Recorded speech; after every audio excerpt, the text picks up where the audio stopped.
삼위 하나님께서 우리를 예배의 자리로 부르셨습니다. 이 시간 자리에서 일어나 우리를 부르신 하나님을 향해 감사의 마음으로 찬양하며 경배하겠습니다.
내 영혼아 여호와를 송축하라. 내 속에 있는 것들아 다 그의 거룩한 이름을 송축하라. 아멘. 거룩하신 하나님 아버지, 오늘도 우리를 하나님과 교제할 수 있는 은혜의 자리, 이 예배의 자리로 불러주심을 감사드립니다. 시인의 고백과 같이 우리의 영혼이 여호와를 송축하며 우리 속에 있는 모든 것으로 주의 거룩하신 이름을 찬양하오니 주님 홀로 영광받아 주시옵소서. 이 모든 것 우리 구주 예수 그리스도의 이름으로 기도드립니다. 아멘. 사도들의 가르침을 이어받은 사도신경을 공동체의 신앙 고백으로 올려드리겠습니다. 전능하사 천지를 만드신 하나님 아버지를 내가 믿사오며 그 외아들 우리 주 예수 그리스도를 믿사오니 이는 성령으로 잉태하사 동정녀 마리아에게 나시고 본디오 빌라도에게 고난을 받으사 십자가에 못 박혀 죽으시고 장사한 지 사흘 만에 죽은 자 가운데서 다시 살아나시며 하늘에 오르사 전능하신 하나님 우편에 앉아 계시다가 저리로서 산자와 죽은 자를 심판하러 오시리라. 성령을 믿사오며 거룩한 공회와 성도가 서로 교통하는 것과 죄를 사하여 주시는 것과 몸이 다시 사는 것과 영원히 사는 것을 믿사옵나이다. 아멘.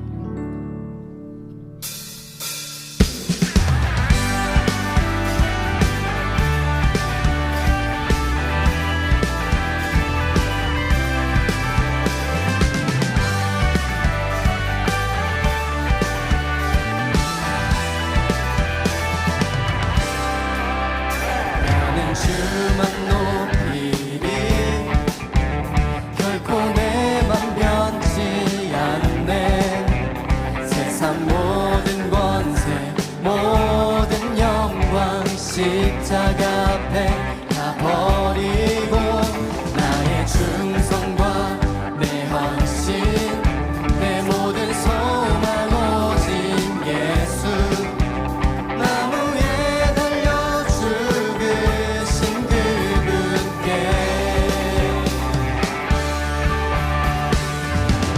오직 우리 주께 내 믿음 소망 찬양 받기 합당한 분 또 오직만 왕의 왕께 엎드려 경배하며 모두 드리리. 오직 우리 주께 내 믿음 소망 찬양 받기 합당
아버지 되시며 나를 구원하사 하늘에 상 주신 오직 우리 주님께 나 찬양하리.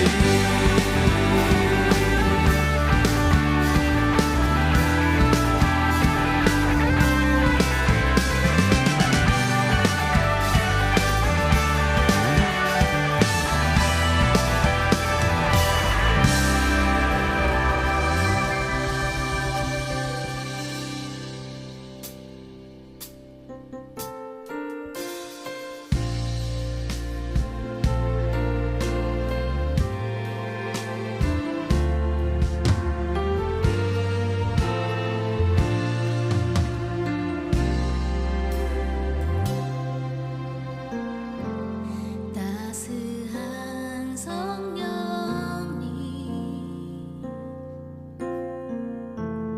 마음으로 보내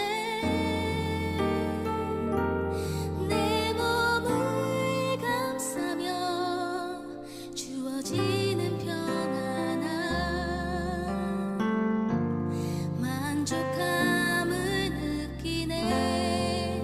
부르신 곳에서 나는 예배하네. 어떤 상황에도 나는 예배하네. 부르신 곳에서 나는 예배하네. 어떤 상황에도 나는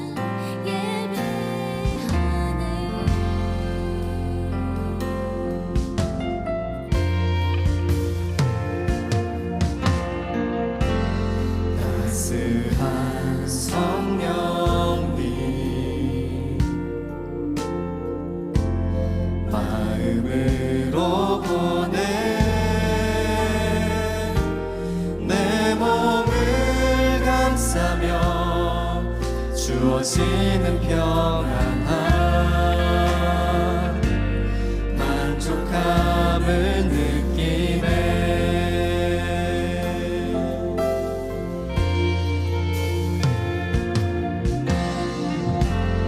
따스한 성령님 마음으로 보내 내 몸을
생명의 주관자이신 하나님 아버지, 마음을 다해 주님을 경배하며 찬양하는 저희들에게 정한 마음을 창조하시고 정직한 영을 새롭게 하여 주셔서 영원에서 영원까지 홀로 찬양받기에 합당하신 주님 앞에 오직 영과 진리로 예배하게 하옵소서. 가난하고 궁핍한 영혼들을 긍휼히 여기사 환난 중에 만날 가장 큰 도움이며 우리를 건지시는 유일한 구원자가 오직 주님이심을 입술로 송축하게 하옵소서. 세상 풍파에 지쳐 근심하고 좌절하던 주의 자녀들의 작은 신음에도 귀를 기울여 주시길 소망합니다. 폭풍 속에서도 흔들리지 않는 견고한 피난처가 되어주시고 낭망하고 불안해하는 영혼들이 오직 예수 그리스도만을 바라보며 다시금 소망의 찬송을 부르게 하여 주옵소서. 한 주간의 삶을 돌이켜보니 세상의 유혹을 따르며 주님의 말씀보다 우리의 욕심을 앞세웠음을 고백합니다. 주여, 우리의 우매함을 아시오니 우리의 죄가 주의 앞에서 숨길 것이 없나이다. 수렁에서 건지시어 빠지지 말게 하시며 큰 물이 삼키지 못하게 하옵소서. 십자가 보혈로 깨끗게 하시고 완악해진 마음을 녹여주시어 오직 주님의 뜻 안에서 새롭게 도약할 용기를 허락하여 주시옵소서. 가정마다 사랑과 화목이 넘치게 하옵소서. 서로의 허물을 덮어주고 아픔을 함께 나누며 기쁨을 배로 만드는 따뜻한 공동체가 되게 하시며 비난보다는 격려를, 원망보다는 감사를 먼저 고백하는 입술을 허락하여 주시옵소서. 사랑으로 주님의 자녀를 양육하게 하시고 우리의 입이 지혜를 말하며 그 마음은 명철을 묵상하게 하시어 믿음의 다음 세대가 영화로우신 주님을 영원히 찬송하도록 우리의 삶이 거룩한 통로가 되게 하여 주시옵소서. 삼부 예배에 드려지는 전세대 예배를 통하여 신학을 잇는 믿음의 계승이 부모와 자녀 세대 간의 아름다운 영적 연합으로 열매 맺게 하옵소서. 혜성교회의 아름다운 문화로 정착되어 매년 진행되는 어린이 축제 우리들 세상이 이웃사랑을 실천하며 지역사회에 예수 그리스도의 사랑을 전하는 축제의 장이 되게 하옵소서. 좋은 날씨와 안전을 지켜주시고 헌신하는 봉사자들에게 환한 미소와 섬김의 기쁨을 허락하시어 행사장을 방문하는 발걸음마다 그리스도의 향기와 행복 공동체를 경험하는 은혜의 시간 되게 하여 주시옵소서. 주님의 몸된 교회가 하나님을 알지 못하는 영혼들이 새롭게 교회에 등록하며 이를 위해 기도하는 성도들이 늘어나게 하시며 예배를 사모하며 사역의 기쁨을 회복하는 손길들이 많아지므로 영적으로 성숙해지는 진정한 부흥을 허락하여 주시옵소서. 오직 주님의 명령에 순종하여 헌신하시는 선교사님들과 미래자립교회를 축복하여 주시며 영육간의 강건함을 허락하시어 영적 탈진에 빠지지 않게 하시고 그들의 가정과 자녀들의 삶 또한 주님께서 친히 책임져 주시옵소서. 단위에 서시는 담임 목사님을 권능의 오른팔로 붙들어 주시며 성령의 기름 부으심이 목사님의 입술 위에 충만하게 하시고 말씀이 선포될 때 우리의 영적 눈을 밝혀 하나님의 선하신 뜻을 깨닫게 하옵소서. 기쁨으로 찬양팀과 올려드리는 찬양을 통하여 홀로 영광받아 주시옵소서. 우리의 생명 되신 예수 그리스도의 이름으로 기도합니다. 아멘.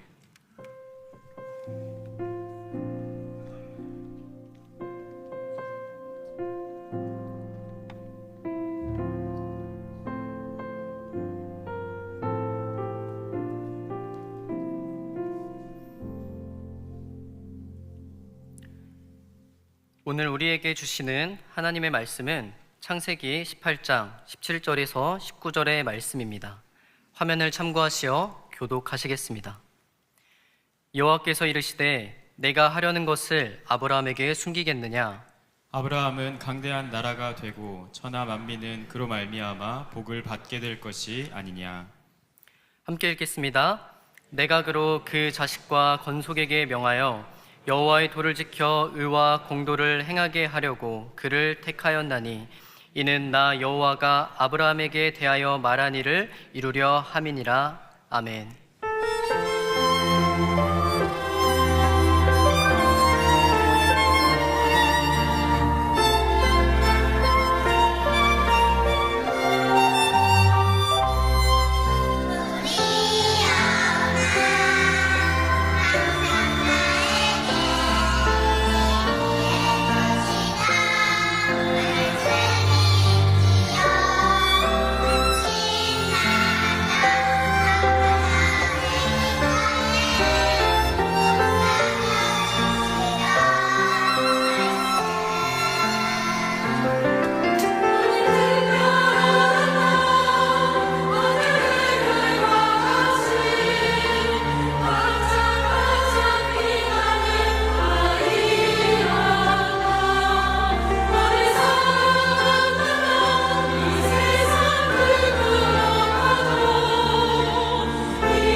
자, 어린이 주일, 어버이 주일로 지키는 이날 5월 한 달이 가정의 달이라고 하는데 오늘 가정에 대한 주제로 말씀을 좀 나누고자 합니다.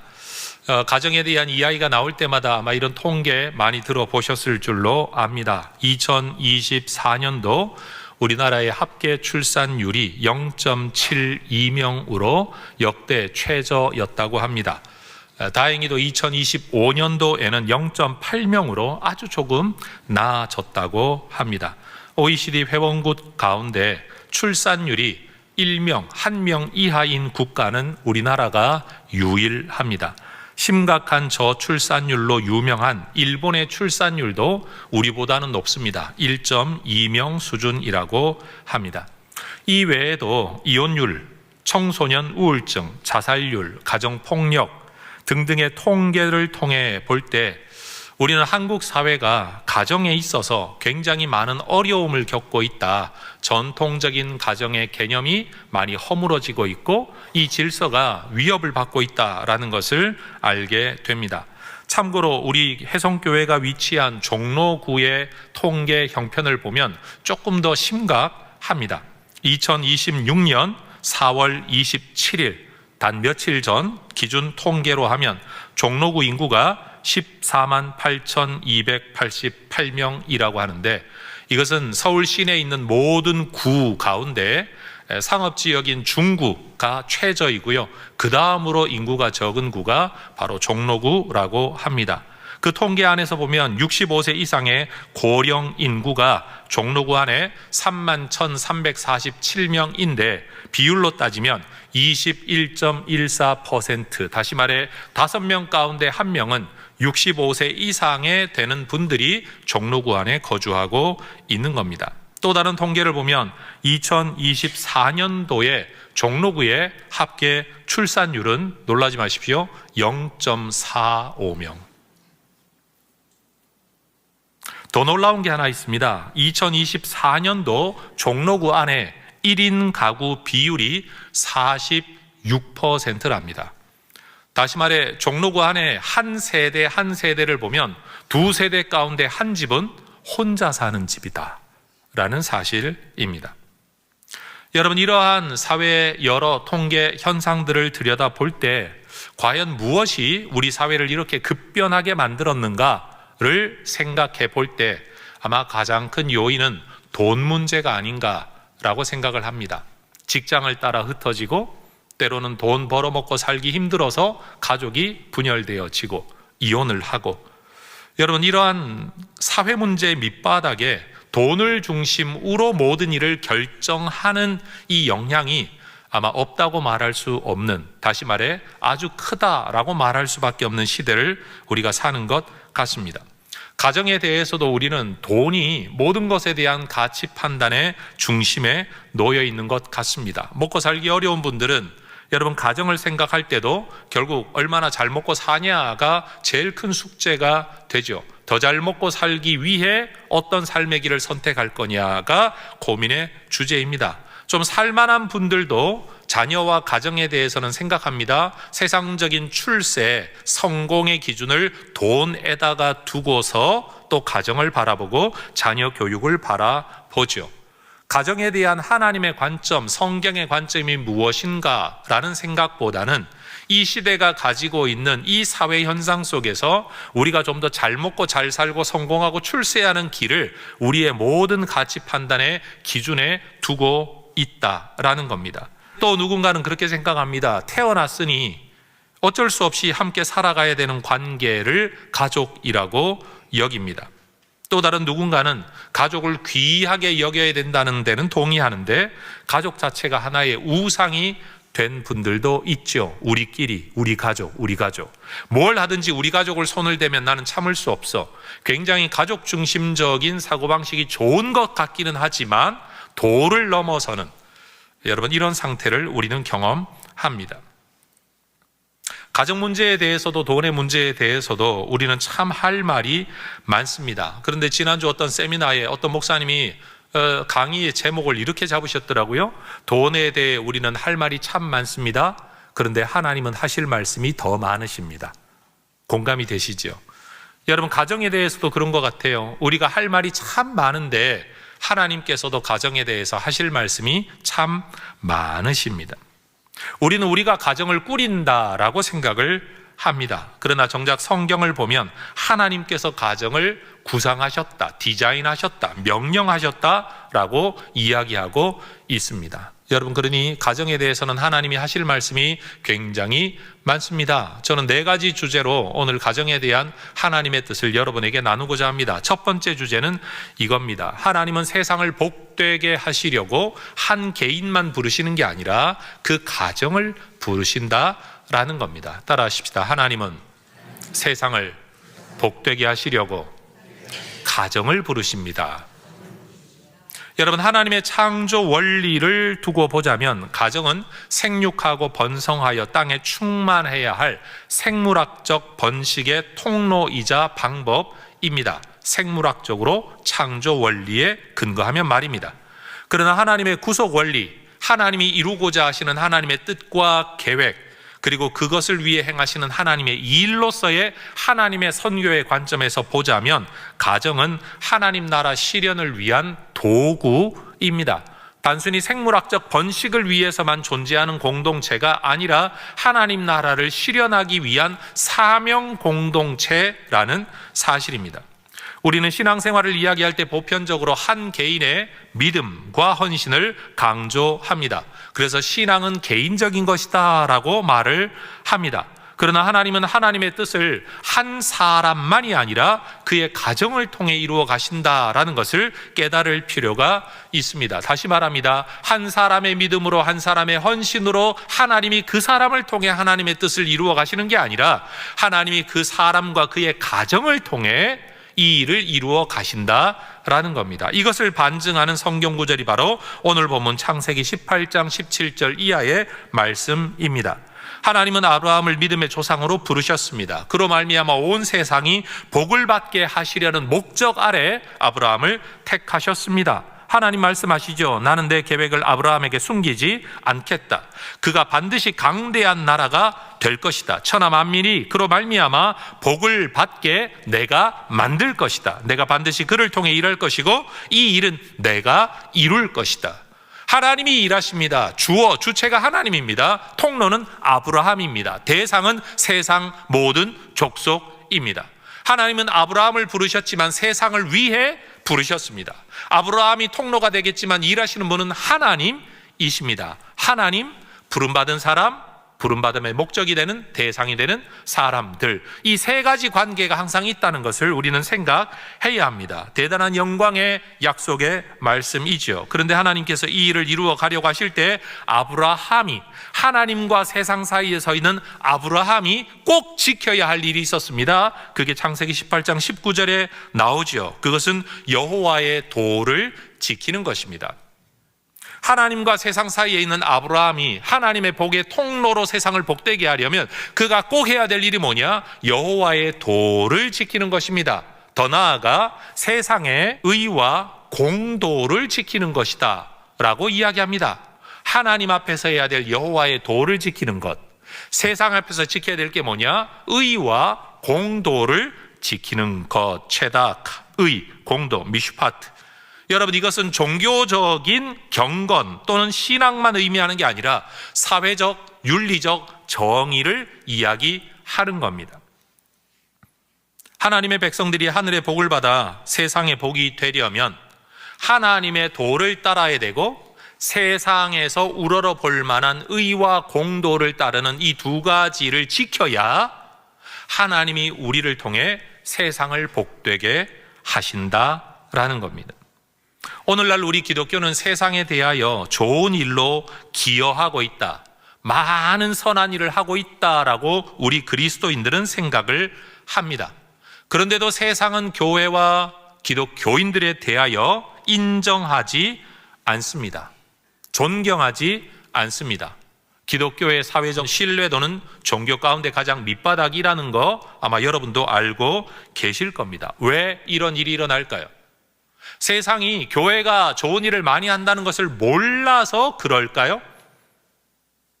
제가 볼 땐 그렇지 않습니다. 세상이 볼 때 오늘날 기독교는 자기들만의 종교적 세계에 빠져서 신앙적으로 하나님의 뜻, 하나님의 말씀, 하나님께 예배하고 하나님께 복받는 것에 대한 열정을 가진 종교적 그룹이라는 것은 인정하지만 그 기독교인들이 세상 속에서 살아가면서 의와 공도를 행하는 사람이라는 인식은 낮은 것 같습니다. 우리가 인정을 못 받는 것인지 실제로 우리가 그렇게 못 사는 것인지는 우리가 정직하게 고백해야 될 하나의 영역입니다. 우리 그리스도인들은 신앙 전수, 종교적 세대 계승, 종교적 의례 준수를 매우 중요하게 생각합니다. 이건 잘못된 것이 아닙니다. 그런데 세상 속에서 살아가는 우리 그리스도인들은 그것만으로는 세상의 복이 되지 못합니다. 신앙의 전수, 종교적인 세대 계승, 종교 의례를 지켜가는 것, 우리의 공동체를 지켜가는 건 우리의 숙제입니다. 세상이 우리에게 원하는 것은 의와 공도입니다. 공적인 도. 하나님의 뜻이 이루어지는, 특별히 우리를 통해 하나님의 뜻이 이 세상에 이루어지는 하나님의 선교적 삶을 위해서 여러분 우리가 지켜야 될 두 가지 책임이 있다는 사실을 오늘 꼭 기억하실 수 있기를 축복합니다. 대부분 교회에서는 말합니다. 믿음대로 살고 신앙대로 살고 하나님 잘 섬겨야 복을 받는다. 그래야 세상의 머리가 된다 라고 이야기를 잘 합니다. 그러나 정작 창세기의 말씀은 아브라함을 통해 우리에게 말씀하십니다. 하나님의 도를 지켜라. 그러나 그게 다가 아니다. 신앙생활 잘해라. 그게 다가 아니다. 하나님 잘 섬겨라. 그게 다가 아니다. 세상 앞에서 의와 공도를 행해야 된다. 그래야 너희를 통해 내가 일할 수 있다. 그래야 너희를 통해 하나님의 뜻이 세상 가운데 이루어질 수 있다라는 겁니다. 여러분 가정 안에서도 이러한 신앙 교육이 이루어져야 됩니다. 너 하나님께 잘 보여야 하나님께 복 받는다. 너 하나님 잘 섬겨야 하나님께 복 받는다라는 여러분 한쪽 이야기만 할 게 아니라 네가 세상 속에서 의와 공도를 지키는 사람, 세상 사람들이 선망하고 우러러볼 만한 지도자적 자질을 가지고 그런 자기 훈련을 통해 살아가야 하나님이 너를 통해 세상을 복되시게 할 수 있다. 그런데 여러분 오늘날 우리 기독교인들의 관심은 뭐냐? 내가 하나님 잘 섬겨 내가 복받는 것까지예요. 그러나 하나님은 항상 우리가 복받는 마침표로 끝나기를 원치 않고 우리를 통해 세상이 복받기를 원하세요. 그렇다고 나는 부려먹기만 하고 세상만 잘되게 하냐? 그게 아니라는 거죠. 나에게도 복을 주시지만 복이 거기 멈추지 않고 세상으로 흘러가기를 원한다라는 겁니다. 그러려면 세상이 그 복을 받아들일 수 있을 만큼 네가 세상에서 인정받는 사람, 세상이 우러러볼 만한 사람이 되어야 한다. 이게 우리 그리스도인들에게 주어진 사회적 책임이라는 겁니다. 여러분 믿음의 가정에서 자녀들에게 세상에 대하여 가르칠 때, 사회생활을 가르칠 때 개인주의, 기회주의만 가르쳐서는 안 될 겁니다. 왜 개인주의입니까? 나만 잘 살면 돼. 이게 개인주의죠. 나도 잘 살아야 되지만 나를 통해 다른 사람들도 잘 살아야 돼. 우리는 거기까지 나아가야만 합니다. 그걸 누가 가르칠 겁니까? 여러분 요즘 학교에서도 그런 거 못 가르친답니다. 공부 안 하는 사람은 안 하는 거고 할 사람은 해라. 그래야 네가 잘 된다. 네가 행복하려면, 네가 성공하려면. 이제는 학교에서도 더 이상 여러분 공리적인 관점 없이 지극히 개인적인, 그리고 여러분 사회의식에 대한 것보다는 전부 다 물질적인, 돈을 얼마를 벌 거냐, 어떤 직업을 가질 거냐, 얼마나 행복하게 자기가 살 거냐, 이것만이 교육의 핵심이 되어 있다. 그런 면에서 여러분 정말로 우리는 이 시대에 허물어진 이 잘못된 교육 시스템만을 말하는 게 아니라 철학과 가치관과 사상에 있어서 우리 그리스도인들이 세상의 복의 통로가 되어야 할 줄로 믿습니다. 여러분 그게 우리 기독교인들의 사명입니다. 단순히 나 하나 잘 먹고 잘 살기 위해, 내가 이익을 얻기 위해 기회주의자로 살아가게 할 것이 아니라 오히려 내가 좀 손해를 보더라도 세상을 복되게 하고 세상이 바른 길로 갈 수 있도록 기여하는 사람이 되어야 한다. 여러분 이거 누가 가르칠 겁니까?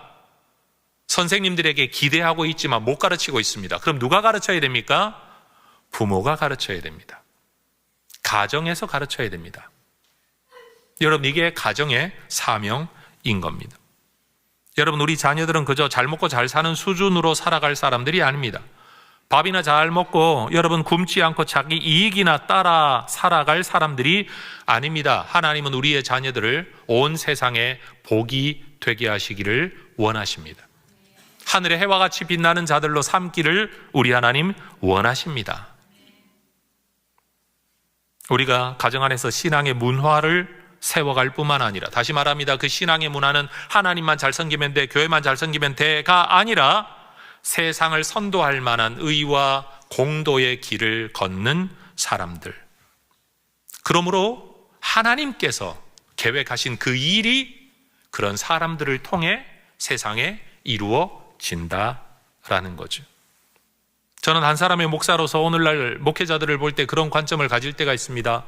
교회로서는 매우 유익하고 기독교 편에서 보면 굉장히 기독교에 옹호적이고 우리가 믿는 하나님에 대하여, 우리가 믿는 이 기독교 진리에 대하여, 교회 공동체에 대하여 내 가족들, 내 식구들, 내가 책임져야 될 사람들이란 책임의식을 가진 아주 훌륭한 목사님들을 많이 알고 있는데, 때때로 아쉬운 것은 거기 머물러 있어 세상을 목양하고 세상을 복되게 하고 세상으로 나아갈 수 있게끔 가르치지 못하는 어떤 분들, 마치 기독교 집단 이기주의를 조장하는 분들, 우리가 세상 속에서 함께 살아가고 있으며 저들과 함께 더불어 살아야 되며 우리가 믿고 있는 바가 우리만 위한 것이 아니라 저들을 복되게 하고 저들을 살리게 하기 위한 선교적인 것이라는 것을 인식하지 못하는 설교들과 가르침들을 볼 때가 있습니다. 사실은 저도 그런 사람들 중에 하나일지 모릅니다. 그러나 분명히 이것은 성경에 근거하면 올바른 것은 아니다. 저는 지금 누구 정치 집단을 편들라, 어느 정당을 편들라 이런 이야기를 하고 있는 게 절대 아닌 겁니다. 여러분, 나와 반대편에 있는 사람들도 나로 말미암아 복받아야 될 사람인 줄로 믿습니다. 내가 정말 싫어하는 정치적 주장을 펼치는 사람들도 결국 우리와 함께 살아야 될 사람들이고 우리로 말미암아 복받아야 될 사람이라는 사실을 우리 예수 믿는 사람들은 절대 잊어버리면 안 됩니다. 그래서 기독교인들은 편가르기를 해서는 안 되는 겁니다. 모두가 하나님의 긍휼하심을 입어야 될 사람들, 영혼들이라는 관점으로 바라보아야 된다라는 겁니다. 성경은 한 사람이 예수 믿어 얻게 되는 영원한 구원에 대해서 분명히 가르치고 있습니다. 그러나 동시에 한 개인과 그의 가족 구성원 모두가 믿음으로 살아감으로써 그들을 통해 이 땅에 이루어지는 하나님의 약속에 대하여서도 말씀하고 있습니다. 그러니 한번 따라해 보십시다. 개인으로도 가족으로도, 다시요, 교회에서도 사회에서도. 그래요, 우리는 이 부름을 받았다는 사실을 잊지 말아야 합니다. 그래서 가정은 인류 사회를 이루는 최소 단위의 생물학적 공동체일 뿐만 아니라 하나님의 뜻과 계획이 이루어지는 최소한의 사역 공동체, 영적 공동체인 겁니다. 가족은 생물학적으로 이루어지는 단위예요. 이게 1차적 의미예요. 그러나 거기에 머무르면 안 된다는 거죠. 하나님은 그런 가족을 영적 공동체, 사명 공동체, 세상을 복되게 하기 위한 하나님의 일꾼들, 사명자들로 부르셨다라는 겁니다. 따라하십시다. 우리 가족은 사명 공동체입니다. 다시요, 우리 가족은 사명 공동체입니다. 그런데 여러분, 가장이 생각하기를 가족에 대한 책임을 진다라는 이유 때문에 내 가족, 우리를 잘 먹고 사는 거, 이거 책임, 틀린 건 아닙니다. 그런데 성경은 그렇게 말하지 않는다는 거예요. 우리 가족과 함께 우리를 통해 세상이 복되도록. 여러분, 항상 우리의 관점이 거기까지 나아갈 수 있어야 될 줄로 믿습니다. 우리 가정이 하나님을 경외하고 세상을 복되게 해야 된다는 이 가치, 여러분, 이거 누가 전할 겁니까? 누가 가르칠 겁니까? 누가 책임지고 이야기할 겁니까? 가정 안에서 부모가 말해야 합니다. 사실 이 자리에서 여러분은 제 설교를 듣고 있지만 여러분의 자녀들은 제 설교 안 듣고 있잖아요. 여러분, 이 이야기를 누가 이야기해야 됩니까? 여러분, 이 이야기를 한 번 한다고 생각이 바뀌는 거 아닙니다. 반복해야 됩니다. 여러분, 그건 부모가 가정 안에서 자녀들에게, 자녀들과 더불어 끊임없이 나누어야 할 대화인 겁니다. 옛날 어릴 때 우리 부모님들은 우리에게 그렇게 말씀했습니다. 선생님 말씀 잘 들어라. 어른 잘 섬겨라. 질서 잘 지켜라. 세상에 유익한 사람이 되라. 여러분, 오늘날 뭐라고 말합니까? 선생님 말 듣다가 너 죽는다. 어른 너한테 유익 안 된다. 네 거 챙겨라. 질서 네가 유익될 때만 지켜라. 세상 아무도 너 안 지켜준다. 네 인생 네가 사는 거다. 네가 지켜라. 여러분, 오늘날 세상에서 가르쳐지고 있는 이러한 가르침을 따라 자라나는 사람이라고 한다면 한번 생각해 보십시오. 우리 아이를 아무리 잘 키워도 그 아이가 살아가는 세상을 구성하는 사람들이 다 그런 의식으로 살아가고 있다면 여러분, 얼마나 힘들까요? 그래서 저는 이렇게 말합니다. 내 아이가 정말 행복해지기를 원한다면 내 아이와 함께 살아가는 다른 집 아이들도 다 행복해야 된다. 그래야 내 아이가 행복할 수 있다라는 겁니다. 여러분, 가족을 책임지는 의식은 나쁜 것은 아니지만 가족에 대한 의식을 넘어서서 하나님이 원하시는 이 하나님 나라 사명까지 우리 모두가 생각할 수 있기를 다시 한번 주의 이름으로 축원합니다. 그리고 두 번째, 바로 이러한 사명 안에서 여러분 신앙의 가족 문화를 위해서는 부모가 먼저 결단해야 된다라는 책임이 있습니다. 여호수아는 확대된 가족 공동체였던 이스라엘 백성들을 세겜 땅에 불러 모읍니다. 그리고 오늘날로 말하면 일종의 결의 대회를 열지요. 그리고 그 자리에서 이스라엘 동족들을 향해 촉구했습니다. 여호수아 24장 15절, 너희가 섬길 자를 오늘 택하라. 그냥 신을 하나 선택해라는 뜻이 아닙니다. 사실은 어떻게 살 거냐, 무엇 중심으로 살아갈 거냐, 어느 방향으로 살아갈 거냐 결단하라라는 겁니다. 여러분, 이스라엘은 역사적으로 하나님에 대한 제사를 버린 적이 없습니다. 그런데도 선지자들은 항상 돌아오라고 말했죠. 왜요? 하나님을 버린 게 아니라 하나님 외에 또 다른 하나님을 섬겼기 때문입니다. 오늘 교회 안에 있는 우리에게도 선지자가 외친다면 동일할 겁니다. 예수 믿어라라고 외치는 게 아니라 너희가 믿고 있는 예수만 너희가 제대로 믿고 따르는 자가 되어야 된다. 왜요? 오늘날 가정 안에 가만히 보세요. 여러분, 교회 다니면서 예수를 믿고 하나님께 기도하는 사람들도 결국 뭘 기도하고 있습니까? 하나님의 능력을 이용하여 돈 벌기를 원하고, 하나님의 능력을 이용해서 내가 출세하기를 원하고, 하나님의 능력을 이용해서 우리 가족이 건강하기를 원하고, 우리 잘 되기를 원하고, 결국은 여러분 하나님을 섬기는 게 아니라 가족을 우상으로 섬기며 하나님을 이용하고 있는 거죠. 그런 면에서 우리는 우리 시대의 우상 숭배자들입니다. 기독교 집안에서 태어난다고 해서 신앙이 자동적으로 유전되거나 상속되는 것은 아닙니다. 종교는 내가 속해 살아가는 문화 양식입니다. 내가 받아들이고 그 안에 익숙해져 있는 문화 양식, 그게 종교입니다. 신앙은요, 내가 하나님과 어떤 관계를 맺고 있느냐, 내 가치관이 무엇이냐, 내 모든 결정 기준이 무엇이냐, 내 인생의 목적이 무엇이냐를 결정하는 게 신앙입니다. 여러분, 저기 동남아를 가보면 자기의 신분증에다가 종교를 아예 기록해 두는 나라들이 있습니다. 태어난 종족에 의하여 결정되기도 하죠. 그러나 여러분, 자기 신분증에 내 종교가 기록되어져 있다고 해서 그 사람의 신앙이 정말 그러냐? 이건 아무도 모르는 일입니다. 가치관이 그러냐? 이것도 말하지 못합니다. 그냥 종교라는 문화 시스템 안에, 문화 양식 안에 내가 살아가고 있을 뿐인 겁니다. 오늘날 교회도 마찬가지 아니겠습니까? 기독교인이라는 이름은 가지고 있지만 하나님과의 교제는 없고, 하나님에 대한 지식이 없고, 하나님에 대한 교제성이 없고, 하나님의 뜻에 대한 인식이 없고, 삶의 목적이 다르지 않고 삶의 가치관이 다르지 않다고 한다면 나는 종교에 속해 있는 사람이지 신앙인이라고 말하기는 힘들다라는 거죠. 그러니 가족에 대한 우리의 관점이 오늘날 이러하다라는 겁니다. 모든 리더에게는 자기에게 맡겨진 공동체에 대한 책임이 있습니다. 그것처럼 모든 부모에게는 자신들이 꾸려나가는 가정에 대한 책임이 있습니다. 그리고 기독교 가정의 가장과 부모의 책임은 자신과 온 집안 가족들이 하나님 경외의 신앙으로, 다시요, 종교가 아니라 신앙으로 살아가게 하는 일입니다. 이 목적이 불분명해지면, 이 목적이 흐릿해지면 여러분 모두가 그냥 살아가는 겁니다. 어영부영 살아가는 겁니다. 대충 살아가는 겁니다. 이 정도만 하면 된다라고 살아가는 겁니다. 여러분, 어떤 일을 이루는 사람을 한번 보십시오. 대충 살아서 목표를 이루는 사람 거의 없습니다.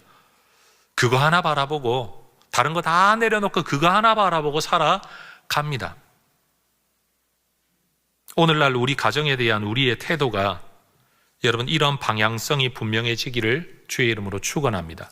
여호수아는 우리에게 촉구하고 있습니다. 누구를 섬기며 살 건지 오늘 선택해라. 생각해보고 선택해라가 아닙니다. 오늘 선택해라. 결정해라. 결단해라. 결심해라.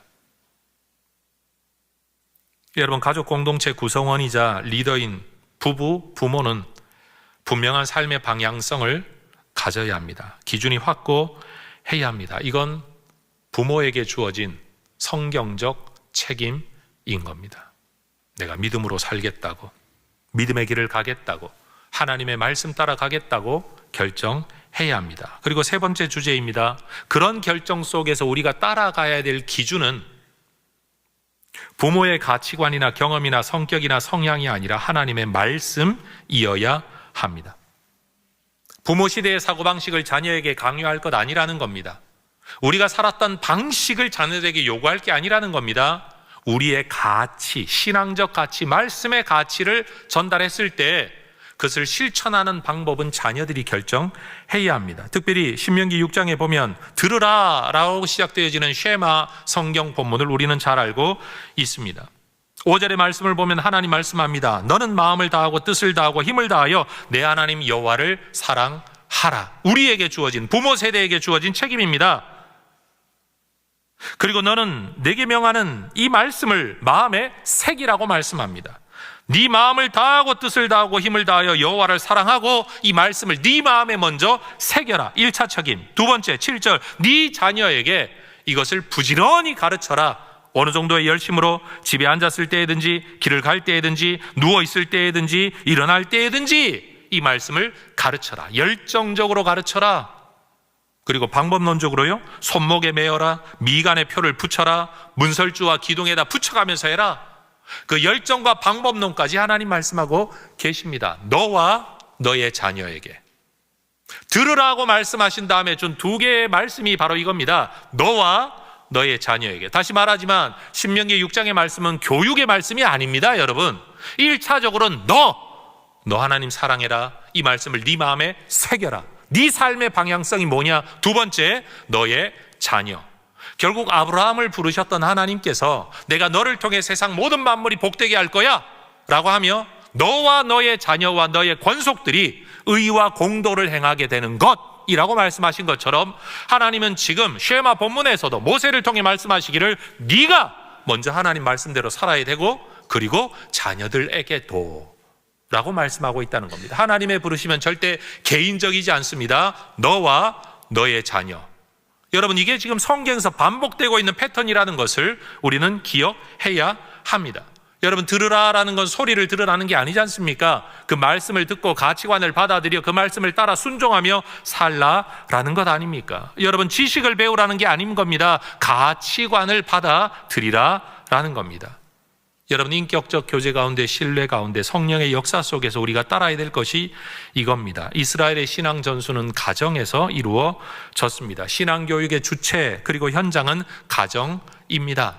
여러분, 아이들 공부를 내가 못 시키니까 돈 줘서 학원에 보내놓으면 아이들에게 지식을 가르치듯이 여러분, 내 아이를 교회에다 데려다 앉혀놓으면 교회가 책임지고 신앙 전수를 해줘야 된다라고 요구하는 분들이 있다면 그건 여러분 성경을 몰라서 그렇습니다. 교회는 이 곁에서 돕는 주체일 뿐이고 신앙 교육의 진짜 주체는 부모여야 합니다. 여러분 당사자여야 합니다. 교회가 실패하더라도 여러분은 실패하면 안 됩니다. 여러분은 아무것도 안 해놓고 교회가 책임지라 있을 수 없는 일입니다. 여러분, 유대 역사 속에서도 성전과 회당은 여러분 이 신앙 교육의 하나의 현장일 뿐이었습니다. 하나의 현장, 돕는 현장일 뿐입니다. 모든 신앙 교육은 가정에서 이루어졌습니다. 여러분, 자녀의 신앙 양육에 대한 책임이 부모에게 있다는 이 엄중한 성경적 명령을 회피하지 마시기를 축복합니다. 죄송합니다. 비겁한 사람 되지 마십시오. 내가 해야 될 일을 내가 하기 싫어서 내가 못하겠다라고 남에게 자꾸 떠넘기는 비겁함을 여러분 하나님께서는 내버려 두지 않으십니다. 그리고 자녀들을 믿음으로 잘 양육했을 때 주어지는 축복, 목사가 받는 거 아닙니다. 교회가 받는 거 아닙니다. 여러분과 여러분의 자녀가 받게 되는 겁니다. 네 번째 주제, 그렇게 자녀를 신앙으로 양육해야 될 때 우리는 신앙의 가정 문화를 어떤 방법으로 전수할 거냐? 말로가 아니라 모범으로, 강제적이 아니라 인격적으로 이 신앙이 그들에게 전수되어야 합니다. 시편 127편 3절을 보면 자식들을 일컬어 여호와의 기업이다 라고 말씀하십니다. 따라하십시다. 여호와의 기업. 기업이라는 단어는 현대사회에서는 상속 또는 재산이라는 의미로 사용되죠. 그런데 성경 언어인 히브리어에서 나할라라는 이 기업이라는 단어는 단순한 재산이 아닙니다. 하나님이 나누어 주신 분깃, 나누어 얻은 할당목, 그게 기업입니다. 이스라엘 백성들이 가나안 땅에 들어가서 자기들이 만든 땅이 아니라 하나님이 주시는 땅에서 하나님이 이 땅 저 땅을 그려서 여기는 너희 지파 땅이라고 했던 바로 그 분깃, 그게 기업입니다. 근데 중요한 건 오늘 본문 안에서 시편 이 127편 안에서 이 기업이 내 것이 아니라 여호와의 것이라고 말하고 있다라는 겁니다. 소유가 누구에게 있습니까? 하나님의 것입니다. 내게 맡겨졌는데 누구 것이라고요? 다시요. 내게 맡겨졌는데 누구 것이라고요? 하나님의 것이요. 부모는 자녀에 대한 선택권이 없습니다. 주재권이 없습니다. 취사 선택권 없습니다. 물론 그렇다고 자녀들이 내 인생 내 거다라고 말할 권한도 없습니다. 우리 모두가 하나님의 것이기 때문입니다. 하나님의 것인데 내게 맡겨졌다 라고 하면 여러분 제일 먼저 떠오르는 성경 사건이 뭡니까? 하나님이 창조 세상을 만드시고 이것을 누구에게 맡기셨죠? 아담에게 맡기셨습니다. 소유권을 넘기신 게 아니라 통치권을 위임하셨습니다. 하나님의 뜻에 따라 이 세상을 아름답게 돌보고 가꾸라고. 그런데 아담이 욕심을 냅니다. 하나님 없는 세상을 꿈꿉니다. 통치권을 넘어서서 소유권을 가지기를 원했습니다. 이것이 죄입니다. 그 결과로 그 세상이 오히려 내게 땀을 흘리고 여러분 헐벗은 굶주림, 배고픔, 고통을 가져다 주는 일해야만 되는 세상이 오히려 내게 고통을 가져다 주는 것이 되고 말았습니다. 똑같은 일이 오늘날 가정 안에서 일어나고 있습니다. 하나님의 기업인데 우리에게 맡기셨습니다. 그런데 우리는 이것을 자꾸만 소유하려고 합니다. 내 뜻대로, 하나님의 뜻대로 가꾸려고 하지 아니하고 내 뜻대로 빚으려고 만들려고 합니다. 한동안 분재에 제가 관심을 가진 적이 있었습니다. 제가 섬겼던 교회의 담임 목사님께서 분재를 너무 좋아하셔가지고 그 화원에 제가 한번 들어가 보고는 와 이쁘다 이쁘다 했는데 시간이 흐르면서 제 마음속에 이런 생각이 들었습니다. 분재를 만드는 걸 보니까 자라는 대로 나무를 두는 게 아니라 철사를 가지고요 꺾어 만듭니다. 내가 보기 좋은 모양으로 만들더라고요. 때때로 우리는 우리 자녀들을 하나님이 저 광활한 평야 위에 산 위에서 키우시는 나무로 키우려고 하지 않고 분재처럼 만들려고 할 때가 있는 것 같습니다. 우리가 자녀에게 제일 속상한 게 뭡니까? 내 뜻대로 안 되니까 속상하잖아요. 그렇죠? 내 뜻대로 안 되니까요. 그럴 때마다 우리는 기억해야 됩니다. 이 새끼는 내 새끼가 아니다. 저 욕한 거 아닙니다 지금. 예. 이 아이는 내 새끼가 아니라 하나님 새끼다. 하나님의 자녀다. 하나님의 기업이다. 그래서 여러분 우리는 더 조심스러워야 됩니다. 남의 것을 돌보는 사람은요 책임이 더 크죠. 그래서 우리는 자녀에게 대한 책임이 더 큰 겁니다. 내 자녀인데 내 뜻대로 안 된 책임이 큰 게 아니라 하나님의 자녀인데 위탁받아 내가 돌봐야 되는데 하나님의 뜻대로 되고 있는가를 생각해야 되니까 그 책임이 큰 겁니다. 여러분 교회를 목양하는 목사들도 이 책임이 큽니다. 내 뜻대로 되지 않아 답답한 게 아니라 하나님이 내게 맡기신 이 공동체와 이 조직을 하나님이 기뻐하시는 모습으로 가고 있느냐 아니냐를 생각할 때마다 이게 스트레스가 될 수밖에 없습니다. 그래서 잘 되고 있는 모습 때문에 기뻐하는 게 아니라 안 되고 있는 모습 때문에 속상한 거, 자녀 키울 때 똑같은 마음 여러분에게도 있지 않습니까? 여러분 교회를 바라보는 목사들의 마음에도 이 마음이 그대로 있는 거예요. 하나님의 것을 우리가 맡아서 돌보고 있는 것이다. 그래서 여러분 아담은 그 하나님의 창조 세상 안에서 위임받은 자리에서 죄를 범했죠. 그것처럼 우리는 가정 안에서 죄를 범하고 있는지도 몰라요. 우리는 부모가 자녀에 대한 희생의 이야기를 할 때마다 지고지순하다, 거룩하다, 고귀하다라는 이야기를 합니다. 그런데 그 고귀한 고귀한 부모의 사랑을 이야기하는 그 자리에서도 우리는 자녀에 대한, 가정에 대한 우리의 죄성을 역설적이게 발견하게 됩니다. 그게 인간입니다. 여러분 세상에 잘못 사는 사람들도 나름대로 이야기해보면 그래도 나는 이렇게 하려고 했어. 방향성이 있고 당위성이 있고 여러분 자기 나름대로의 어떤 목적하는 바가 있습니다. 잘해보려고 했다는 의지를 말하기도 합니다. 그런데 누군가 볼 때, 제3자가 볼 때는 그렇지 않은 경우가 더 많죠.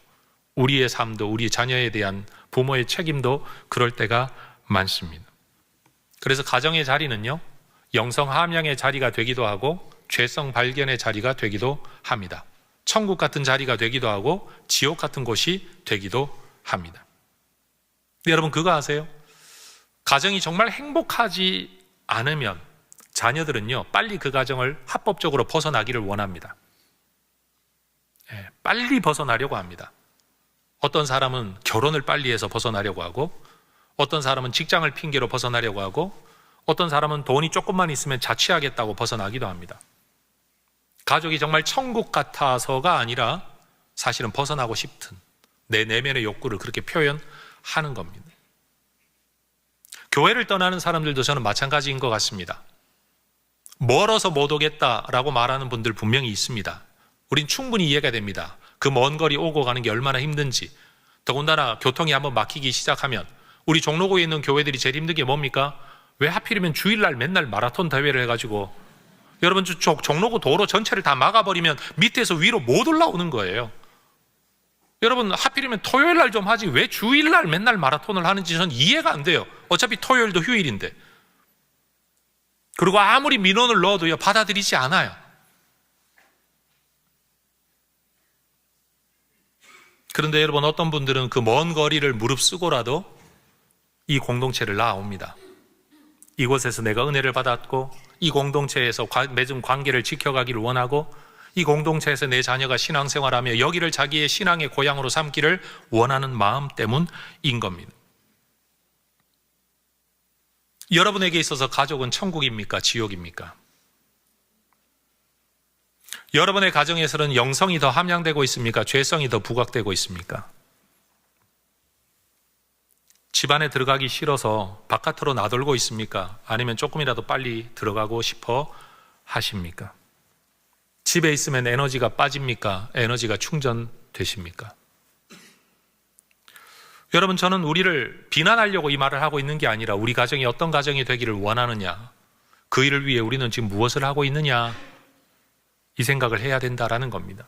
그리고 어떤 분은 이미 애들이 너무 다 커버리고 다 어른 넘어 중년 되어버린, 그래서 더 이상은 내 뜻대로 되지 않는, 이제는 더 이상 내가 할 수 있는 게 없는, 포기한 분들도 계실 겁니다. 상대적으로 좀 젊은 분들, 아직도 내 뜻 안에 뭔가 만들어갈 수 있는 분들이라고 하면 오늘 이 설교를 좀 더 새겨드릴 수 있기를 축복합니다.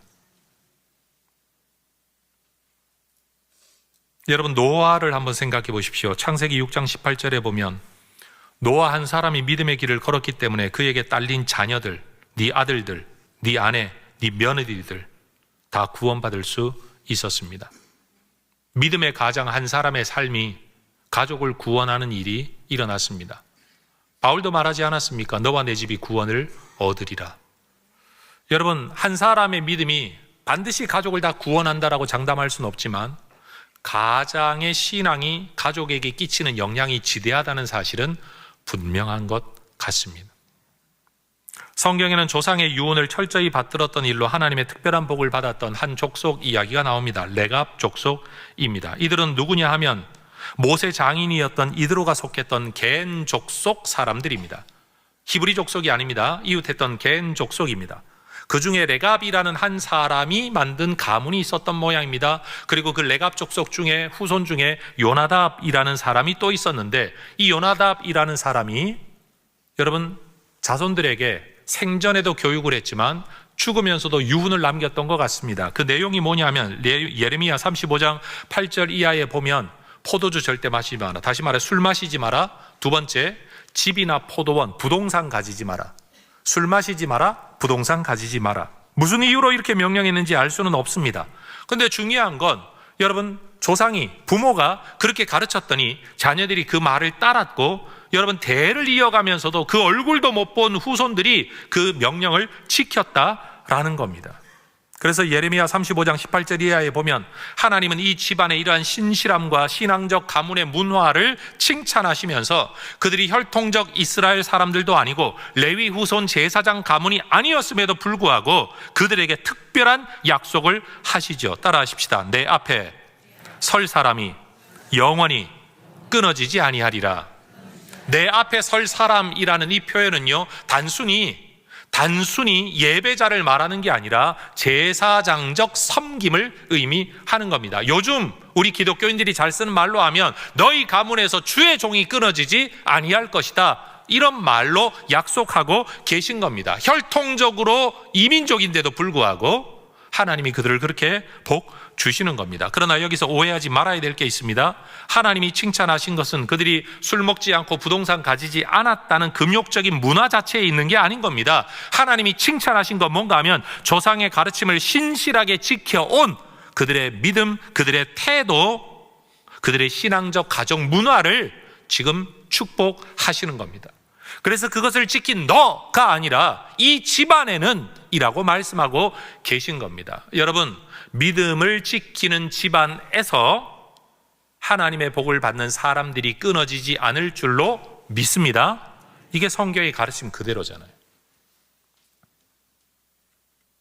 부모가 자녀를 어떻게 교육하고 지도하느냐에 따라서 하나님 앞에서 그들의 인생이 달라질 수 있는 거예요. 그래서 저는 예수 믿는 사람이긴 하지만 제가 자라났던 문화 배경 때문에 그런지 모르겠지만 저는 집안의 족보 이야기를 자녀들에게 들려주는 건 매우 중요하다라고 저는 생각을 합니다. 왜 족보가 중요하냐 하면 우리 집안의 어른들 가운데 어떤 사람이 있었고 어떤 삶을 산 분들이 있었고 단순히 그들이 영의정을 했다 이런 게 중요한 게 아니라 영의정을 해도 나라 팔아먹는 영의정이 있을 수 있잖아요. 그게 중요한 게 아니라 어떤 고상한 가치를 따라 살았던 우리의 선조들이 있었다, 그 이야기를 하라는 겁니다. 판사가 몇 명 나오고 뭐가 몇 명 나오고 이런 자랑 말고, 그런 가문의 족보 말고 진짜 하나님 보시기에 기뻐할 만한 삶의 가치를 따라 살았던 우리의 조상들이, 이런 분들이 있었다. 여러분, 그런 이야기를 듣고 자라날 때 아이들의 마음속에 도장이 하나씩 찍히는 겁니다. 아, 나도 그렇게 살아야지. 그게 맞는 거구나.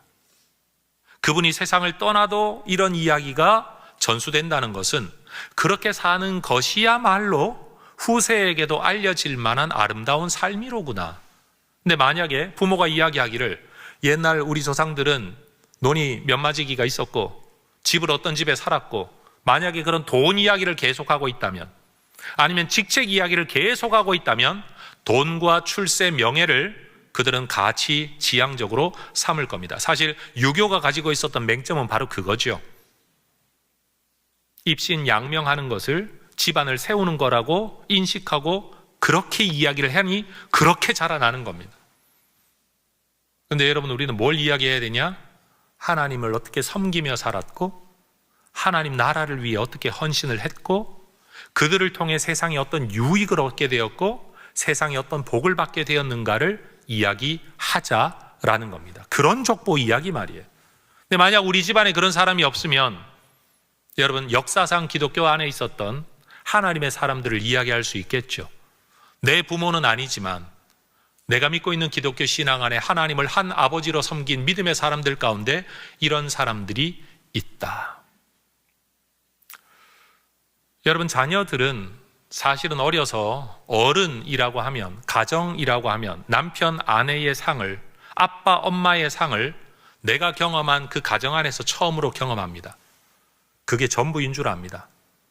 그래서 때때로 파괴적인 성품을 가진 아빠를 경험한 딸들은 남성상이 왜곡됩니다. 반대 경우도 마찬가지입니다. 우리가 제대로 살지 못하는 것이요, 한 사람의 인생을 완전히 망치고 있다는 것을 우리는 알아야 합니다. 이것을 보완할 수 있는 방법이 하나가 있습니다.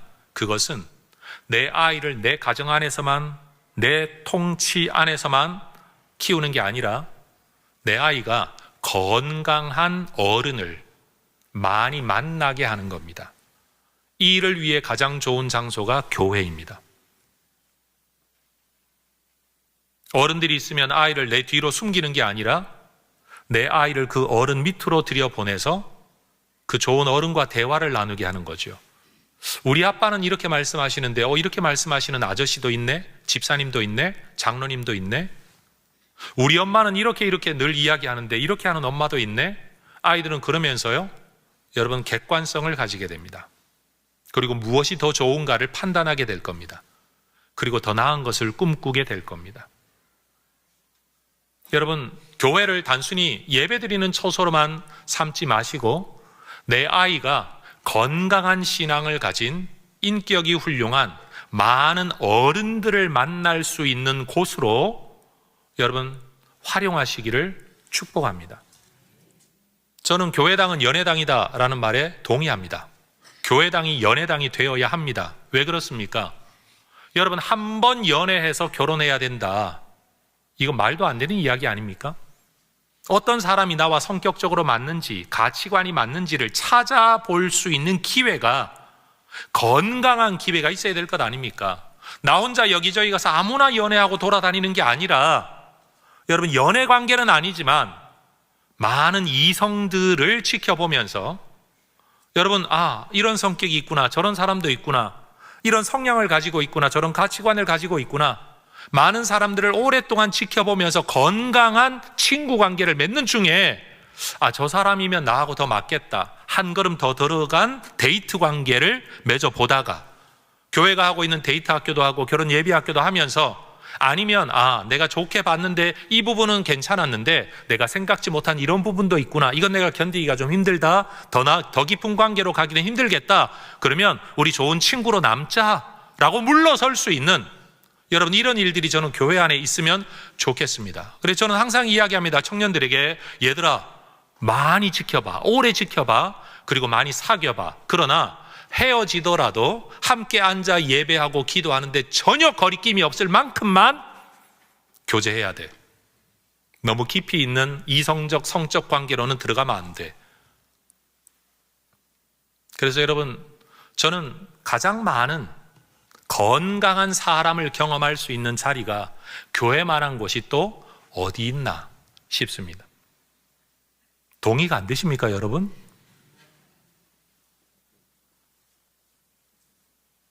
내 부모님은 세상을 떠나셔도 나를 위해 기도해 줄 수 있는 어머니 같은 권사님들이 있는 곳이 교회입니다.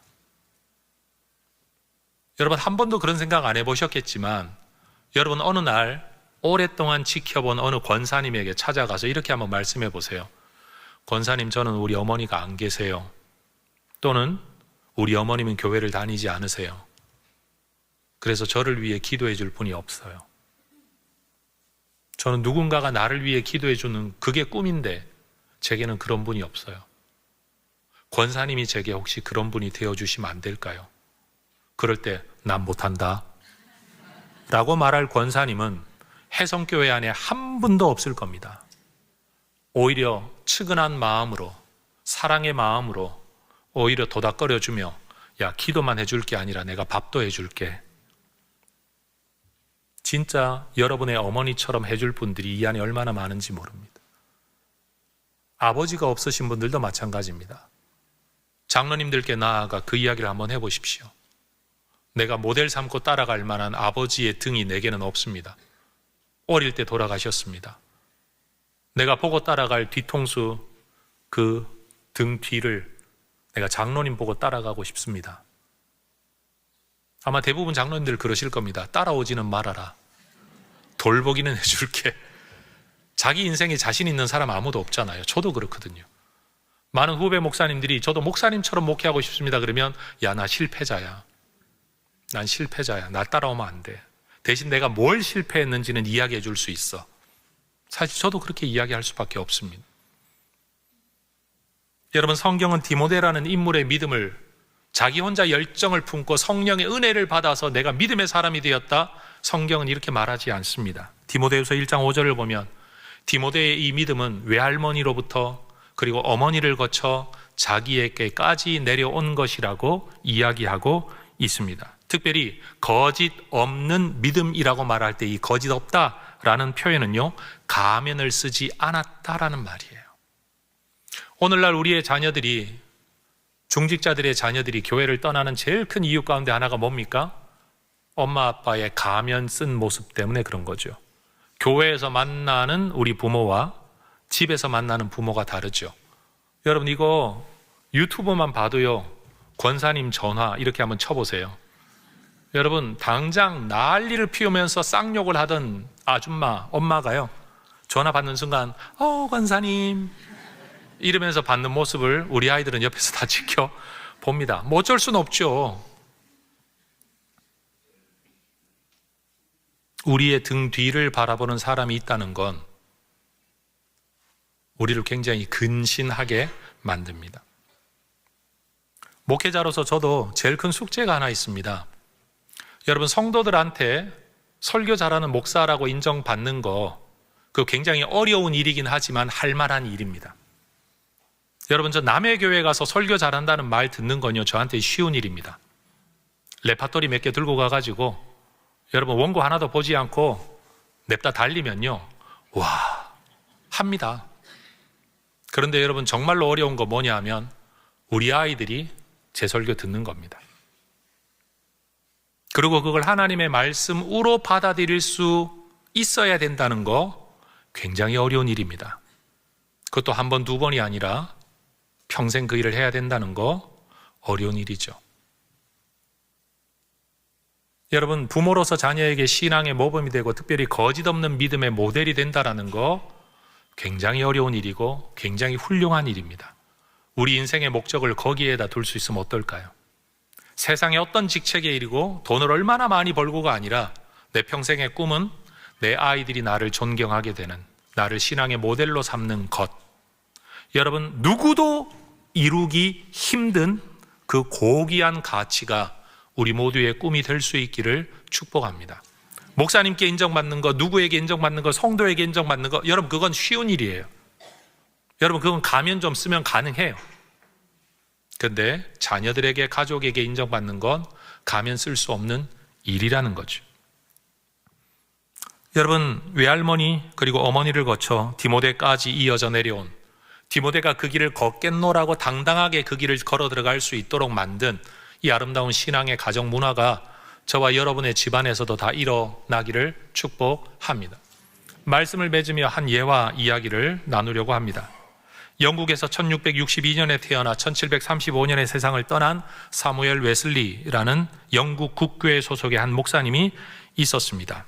영국이라는 사실, 국교회라는 사실, 1700년대라는 사실, 1600년과 1700년대 어간이라는 이 복잡한 종교, 사회적, 정치, 역사적 배경을 제가 지금 다 설명할 수 없으니 그것은 생략하겠습니다. 그런데 이 목사님은 굉장히 보수적이고 학문적인 사람이었다라고 합니다. 그런데 그가 목양하는 동네는 시골 동네였습니다. 여러분, 국교회니까 국가 권력의 교회가 기대어 있는 겁니다. 그러면 민중들은요, 여러분 교회에 대하여 우호적일까요? 반대적일까요? 대부분 반대적이겠죠. 그러니 여러분, 국가 권력을 옹호하는 보수적인 관점을 가진 교단의 목사님, 근데 민중은요? 반대적이죠. 급진적이겠죠. 그리고 이 기득권 세력 안에서 학문적으로 훌륭했던 목사님이라면 먹고 살기 힘든 서민층들에게는 적합했을까요? 적합하지 않았을까요? 뭔가 어울리지 않았겠죠. 이 목사님이 목회하는 동네에서 인정과 사랑, 존경을 못 받았다고 합니다. 어느 정도냐 하면, 나는 이 목사님과 신앙생활하고 이 교회에 속해서 신앙생활하면서 난 11조 안에 목사님 가정이 작물을 재배하면 그걸 다 훼손하고요, 심지어 목사님이 키우는 소를 칼로 찌르고요, 목사님 집에 개의 다리를 잘라버리는 일이 있었다고 합니다. 이게 개인적인 문제를 넘어선 사회 배경이 있다는 거 제가 분명히 설명했지만 길게 설명 못 드린다고 이야기했었습니다. 너무 목사님이 살아가기 힘드니까 빚을 얻어 살다가 빚을 갚지 못하니까 결국 목사님이 감옥에까지 갇혔다고 합니다. 생계가 힘들어 돈 빌렸다가 못 갚아 감옥에 갇힌 목사님, 한번 상상해 보십시오.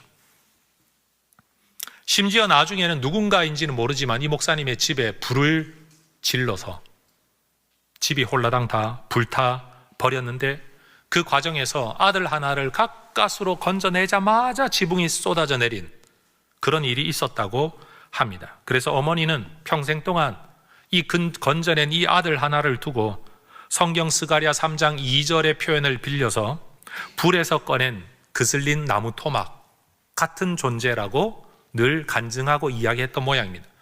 이분이 아들이 세상을 떠날 때 내 묘비에다가 그렇게 써달라, 쓰겠다라고 했는데 실제로 쓰지는 않았다고 해요.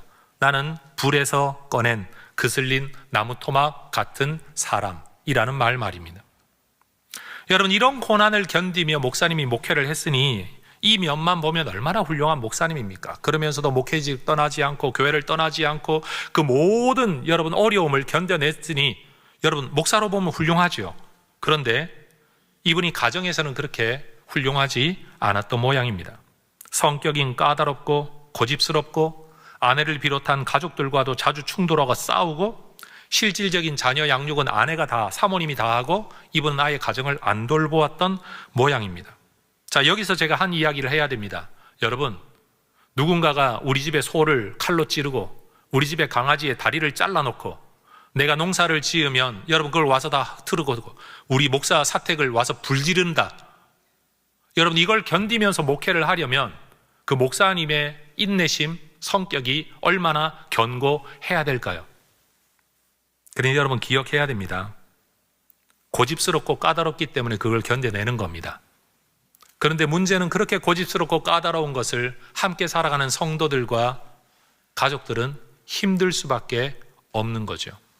내가 힘들어하고 있는 내 남편과 아내의 성격 때문에 내 남편과 아내가 사회생활을 할 수 있을 수 있다는 것도 여러분 생각해야 됩니다. 저를 너무 싫어하지 마십시오.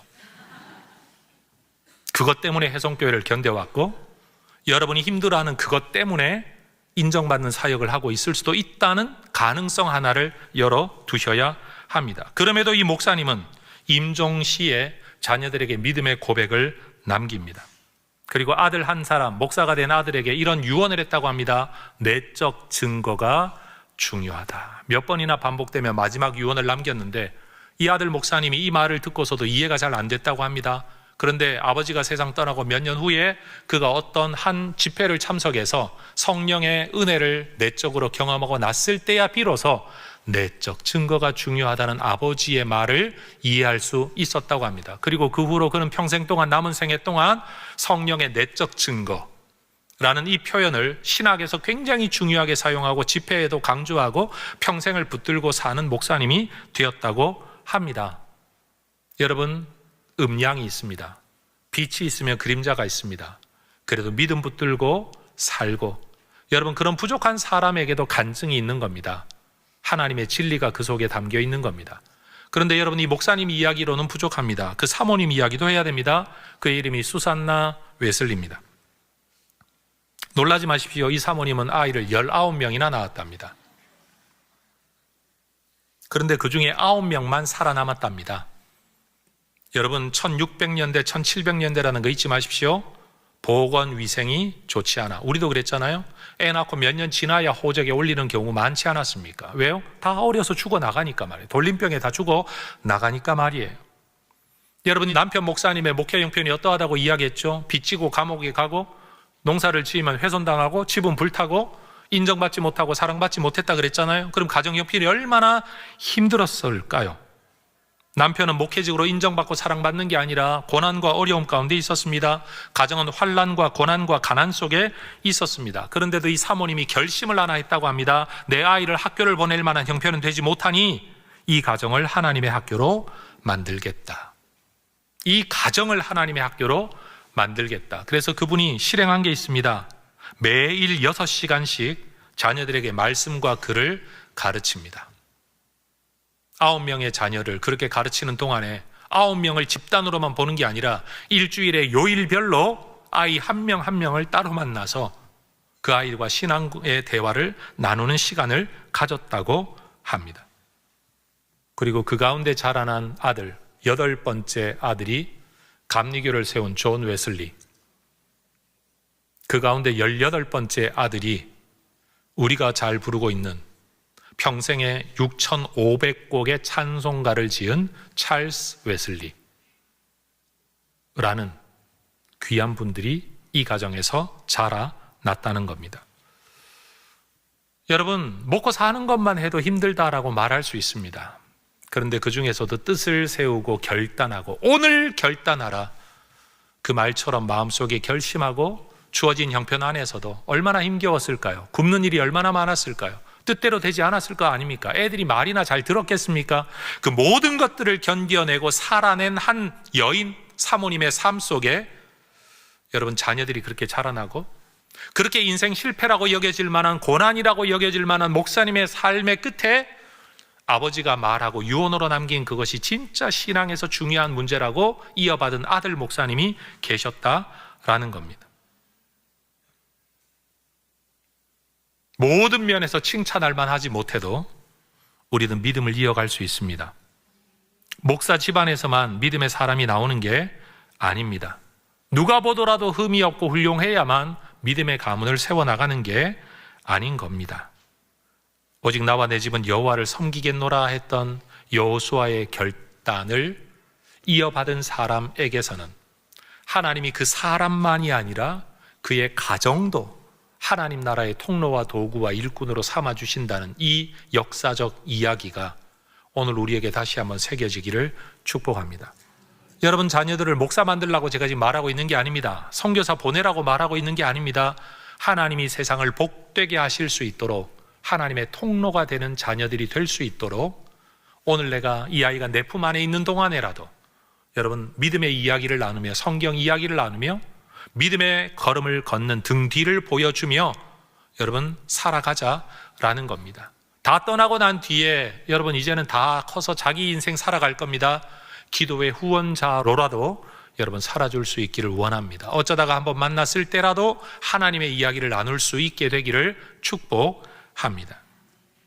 이 자리에 함께한 우리 모든 혜성의 가족들, 그 가정이 여러분 하나님의 거룩한 뜻이 이루어지는 복 받는 가정 되시고 복의 통로가 되는 가정이 되시기를 축복합니다.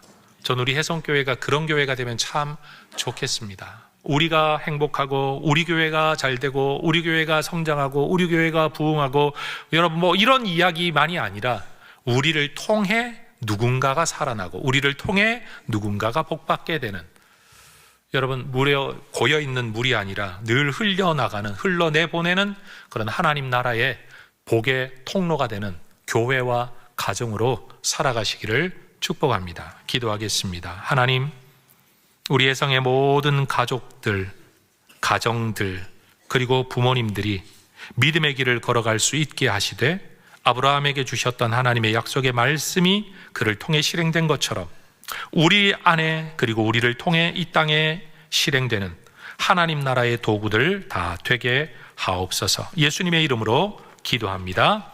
아멘.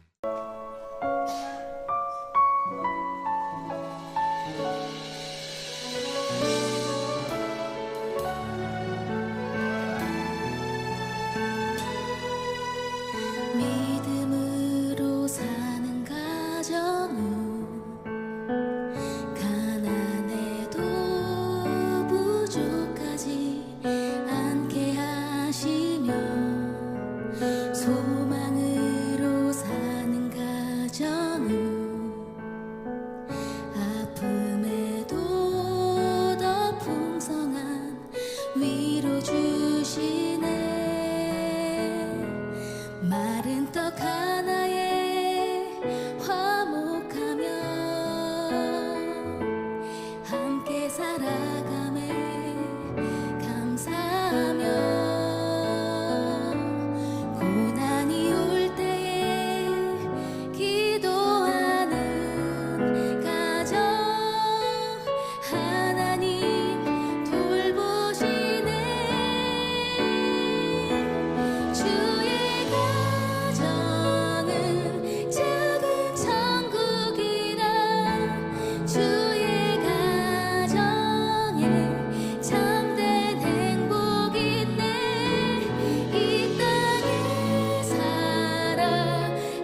소망으로 사는 가정을 아픔에도 더 풍성한 위로 주시네. 마른 떡 하나에 화목하고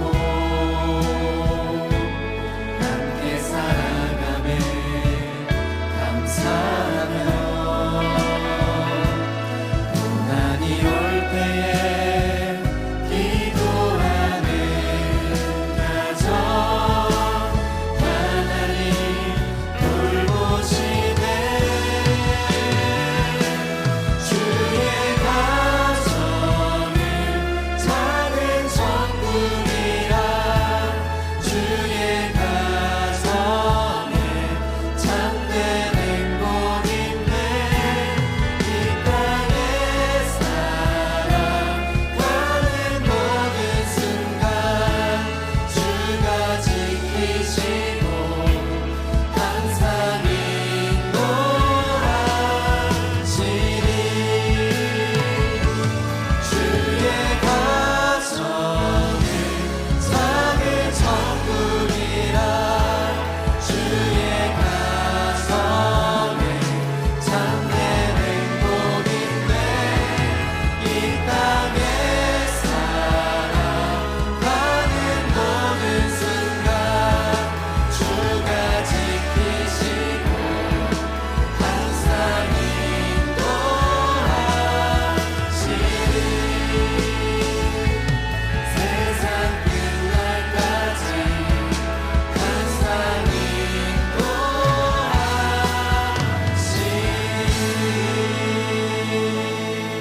인도하시니. 봉헌의 서양문을 함께 고백하겠습니다. 우리를 영원한 죽음에서 건져내신 전능하신 하나님께서 내 삶과 소유의 주인이심을 고백합니다. 은혜로 채워주시는 모든 것들을 지혜로운 청지기로 바르게 사용하겠습니다. 살아가는 동안 물질의 어려움이 있더라도 합력하여 선을 이루시는 아버지 하나님을 더욱 의지하겠습니다. 하나님 나라와 교회 공동체를 세워가는 일에 몸과 마음과 물질로 기쁘게 헌신하겠습니다. 내 삶의 필요를 따라 좋은 것으로 넘치도록 후히 베풀어 주실 하나님을 기대합니다. 아멘. 돈 문제가 우리를 너무나도 힘들게 하지만 돈 문제에 치이거나 매이지 않도록 그것을 넘어서는 하나님을 바라보고 하나님의 말씀을 바라보고 돈보다도 더 귀한 가치를 바라보며 살아가는 믿음의 종들이 되게 하옵소서. 우리도 모르는 사이에 내 입에서 돈돈함으로 우리의 자녀들이 돈에 매인 자, 그렇게 살아가도록 교육하는 자 되지 않기를 원합니다. 언제나 하나님을 이야기하고 꿈을 이야기하고 소망을 이야기하고 하나님의 역사와 은혜를 이야기하고 하나님이 우리를 통해 이루어 가실 하나님 나라의 놀라운 일들을 이야기하며 이것이 우리의 가치관이 되고 모든 일의 결정 기준이 되는 믿음의 가정들로 세워지게 하옵소서. 그래도 주님, 우리 모든 성도들의 형편을 붙들어 주셔서 하나님 나라를 추구하는 동안에도 하나님 먹을 것, 마실 것, 입을 것 채워주시고 삶에서 하나님의 도우시는 은총을 누리게 하시며 하나님의 역사로 부유하게 하시되 물질의 영역에서도 세상 영역에서도 하나님 세상을 복되게 하고 기름지게 하는 하나님의 사람들, 나누고 베풀고 꾸어주는 하나님의 사람들 되게 하여 주시옵소서. 특별히 우리 모두가 주어진 사명의 본질을 잃지 않게 하시며 혜성교회가 우리 교회만을 바라보고 살아가는 교회가 아니라 어찌하든지 세상과 한국교회를 바라보며 세계 선교를 바라보며 살아가는 교회가 될 수 있게 하옵소서. 예수님의 이름으로 기도하오며 주 예수 그리스도의 은혜와 아버지 하나님의 사랑과 성령 하나님의 충만하심과 교통하심과 역사하심이 아브라함처럼 부름받아 우리로 말미암아 세상이 복되게 하기 위하여 하나님의 도를 따르고 세상의 의와 공도를 지키며 선행하며 살아가기를 소망하는 우리 모든 혜성의 가족들 위해 이제와 영원토록 함께 있을지어다. 아멘.